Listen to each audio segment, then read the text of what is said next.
Mananitra fiarabana tokolasy tokovavy.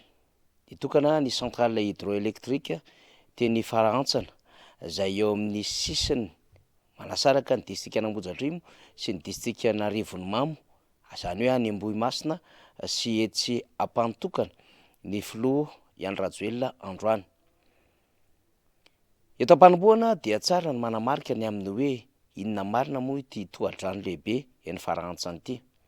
Ara-tantara tiantsika ny mampatsiahy fa ny taona 2014 ny filoha Marc Ravalomanina rehefa nijery lavidavitra kokoa ny amin'ny tontolon'ny angovo, izany hoe ny famokarana herinaratra eto Madagasikara, dia teny Farantsana no nandehana ny heritreritra ary efa nanaova manam-pahaizana malagasy fandinihana rahateo sy fandaliana ny amin'ny hoe mety hitrandrahana angovo amin'ny alalan'ny tohodrano izay resantsika teo.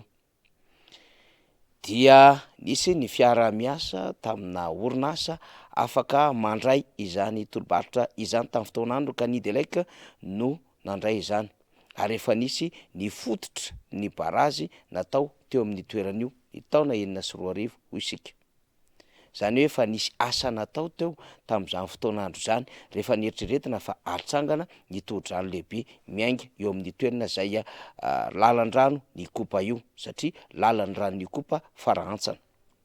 Koa dia nahavitana fototra ary efa nisy asa natao niainga teo amin'izany toeran'izany.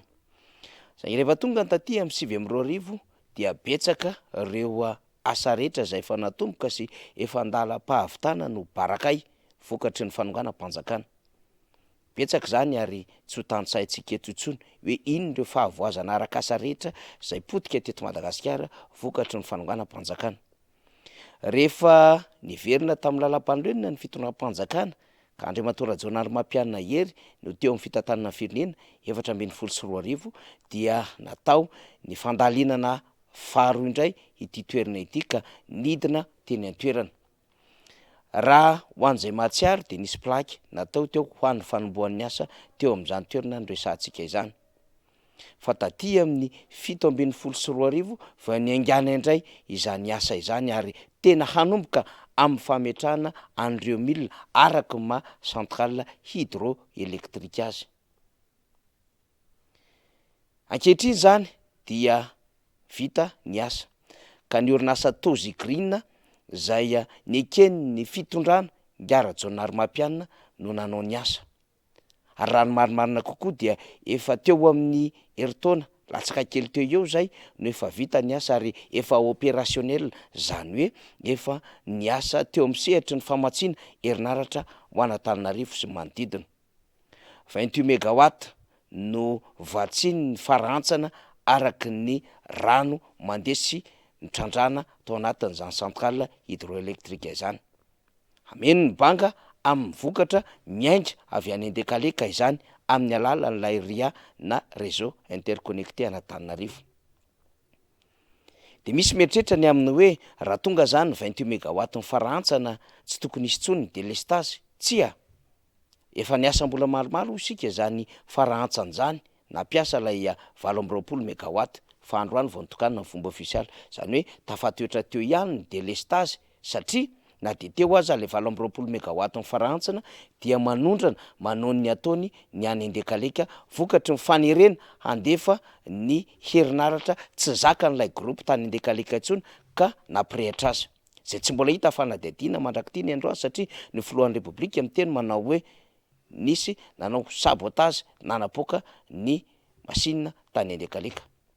Iny moa zany dia very any an-damosiny ganagana ny fanadihadiana izay nitambazana vola be satria tsy hita mandrakity ny androany izay voatondro fa nanao an'izany raharaha zava-doza izany, acte criminel izany. Apetratsika eo iny fa raha iverenantsika ny amin'ny famatsinana ny jiro eto Madagasikara dia hilazana aloha zany fa mbola tsy ampy ho an'ny RIA na ny réseau interconnecté an'Antananarivo ny jiro na any Ndekaleka na eto Farantsana. Mangony fotsiny moa ny amin'ny hoe tsy mahatosika raha teo ireo centrale mandeha amin'ny termika miainga avy ery Ambohimanambola. Ny any Ndekaleka mbola tsy tafapetraka tsara raha teo ary tsy afaka mihodina ireo groupe izay voalaza fa tokony hanodina ary amatsy bebe kokoa ny jiro ho an'ny mampifandray sy mampitoy Antananarivo sy ny manodidina. Fa izy ity moa zany araky ny efa mahazatra sy tsy mahataitra ny rehetra intsony de ny aminy hoe ny oeraoeram-panjakana dia ny dedaka ny bobaka. Tsy mahafinaritra ary tsy mahazo aina raha teo ny fitondram-panjakana raha tsy mampiseho ao anatin'izay hoe oeraoera sy dedaka izay. De isahy teny indray fa ny filoham-pirenena ankehitriny no angadina anana sy vinahitana an'izany. Mba niezaky ny eno ihany isika androany ny kabary izay nataony ny filoha tamin'ny fitokanana amin'ity foto-drafitrasa na herinaratra teny farantsana ity, ary tsy nahentsika ny fisaorana ny filoha Ravalomanana na filoha Rajaonarimampianina ny amin'ity foto-drafitrasa izay tokanana eny farantsana ity, satria angadina ananana sy vinahitana izany foto-drafitrasa izany ireo filoham-pirenena fandemy teo aloha ireo.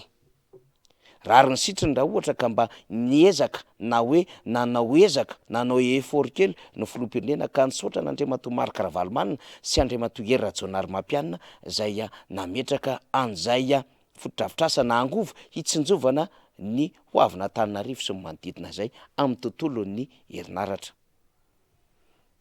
Nofo zany ary tsy ho hisy eny ambava-mitondra ankehitriny ny misaotra ny fanjakana teo aloha rehefa mitokana foto-drafitrasa. Ny azy manko de kotiny tsy misy ary ohatran'ny hoe planeta hafa mihitsy na toerana hafa mihitsy zany Madagasikara zany na taningazana ka ry zareo tonga taty aoriana ny 2022 vao nametraka drafitra sy nametraka fomba fiasa sy foto-drafitrasa teto Madagasikara. Zay natao hoe fanjakana am'izao fotoana izao. Ny vahoaka nefa tridraba fa mahafantatra tsara ny amin'ny hoe inona ny nataony teo aloha ary inona ny nataony ny ankehitriny. Ka raha miteny tao anatin'ny kabary ny filoham-pirenena ny amin'ny hoe mamela 500 mégawatt ho lovan'ny taranaka faramandimby de tsy azy akory zany. Na ranomafana io na sahofika na volobe na andekaleka dia tsisy dia tanana zao fitondrana zao fa dia tanana ny fitondrana ny fanesy teo aloha avokoa. Matotsika miresaka an'izany de misy négociation natao ary misy montazina dossier ary efa nisy fanaovan-tsony fifanaraha-piara-miasa ary foto-drafitrasa nataon'ny fitondrana teo aloha.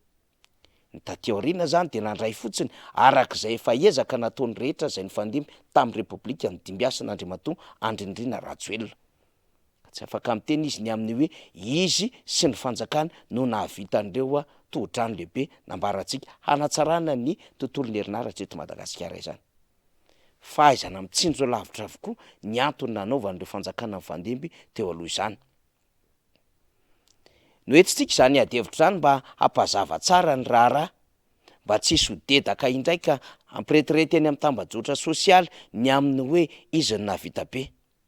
Na ilaza indray ny amin'ny fampanantenana samihafa ka hanakosoka ny vitany teo aloha tahaky ny resaka rokady, tahaky ny lalana Ambilobe Vohimar sy ireo foto-drafitrasa maro izay efa nataony teo aloha raha tsy ilaza afa-tsy ny Poriny Tomasina sy ny PC23 any Amparafara-Vola ihany koa isika. Vokatry ny asany teo aloha avokoa izany rehetrarehetra izany. Saingy ny savian'ny taty aoriana satria mafy raha teo ny te hisavika. Nikarohan'ny taty aoriana lalana ary rehefa tsy nitohiza ny fiara-miasa tamin'ny orinasa teo aloha dia navadiny amina fifanaraha-piara-miasa amina orinasa hafa ka nitangainany ny vato fototra sy plaky vaovao indray izany. Eny zany moa ny atao hoe repoblika ny oeraoera sy ny dedaka ka ny makety ny fitete-idera ho populisma no zava-dehibe aminy fa tsy hametraka izay hoe tombotsom-bahoaka ary volam-bahoaka mitovana io ka ny teo aloha azo eritreretana ny isaorana azy ary ny ankehitriny tsy latadanja amin'izay efa nataony teo aloha no tokony ataony. Homme d'État, fifandimbiasam-pahefana, endriky ny fitantanan-draharaha daholo zany rehetrarehetra izany ka takiny amin'ny olona izay heverina fa hitatana fanjakana, fa raha tsy izany ny ananana de heverina fa fampandriana drisa ary fanapotehana no avy ny firenena fotsiny ihany izany. Tsy manana kolontsaina amin'izany raha teo ity fitondram-panjakana ity amin'ny alalan'ny filoham-pirenena izay mitarika voalohany izany fitondram-panjakana izany. De samy mandinika isika, samy mijery havan'ny olana Antananarivo amin'ny délestage hoe farantsana ary samy mandinika sotsika ary samy miaina ny zava-misy ho an'ny ho avy isika ny amin'ny hoe ny olona efa nahay nijery lavitra fa ity fanjakana ity kosa mba nanahoana. Ny azy de fizarana lampy Cobra nevieriny fa hoe fanomezana jiro maimai-poana ho an'ny vahoaka malagasy. Ny hafa de efa niezaky nijery nanao tohodrano lehibe, nanao électrification rurale ka ezaka ao anatin'izany ny hoe jiro tena tonga any amin'ny isa tokantrano ny vahoaka malagasy fa tsy quartier kely vitsivitsy kely fotsiny de lapadera folo sy roapolo zaray de lazaina fa izany ho ny velorano faharoa, lazaina fa zany ny hazavana maimaimpona kanefa vao mainka izany aza mavenina aty amin'ny taonjato lavitra be taty. Ny olona efa lasa tany amin'ny fanaovana todi-drano tonga any amin'ny isam-baravarana ny jiro ary mandeha any amin'ny elakelan-trano samihafa. Zany ny ainana teto Antananarivo sy ny manodidina ary nisy ezaka be da be taminatin'ny hoe fanomezana hazavana any ambanivohitra, électrification rurale amin'ny alalan'ny herinaratra mitondra tosika ambony courant force fa tsy amin'ny alalan'ny panneau solaire akory, fanadroadrona vahoaka zany ary fanambarana vahoaka. Zany no iantsonina ny vahoaka malagasy isan'andro ho tonga saina, andiny tena, ho sa hiatrika ny zava-misy ankehitriny ka tsy manaiky ho ambakaina intsony, indrindra amin'ny 5 taona ho avy eo mba tsy ho potika mihoatran'izay efa potika ankehitriny ary mihoatran'izay efa simba ary mihoatran'izay efa lo ny fiainan'ny malagasy zay tarafin'ny sehatra iraisam-pirenena ny amina hoe tsy ho avitra intsony Madagasikara raha mbola mitoy izao. Asa efa fantatry ny vahoaka ve zay toetra ny fitondram-panjakana izay ka na ny fampitana ny vatana ny sary tamin'ny pejin'ny filohan'ny repoblika aza dia vitsy de vitsy no nijery, tsy maharisika ny olona satria zara fa nisy 300 no nijery izany vatana.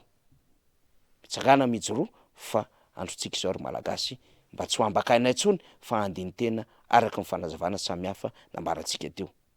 Zany zava-misy, zany malaza. Makasitraka tompokolahy, makatelina tompoko vavy.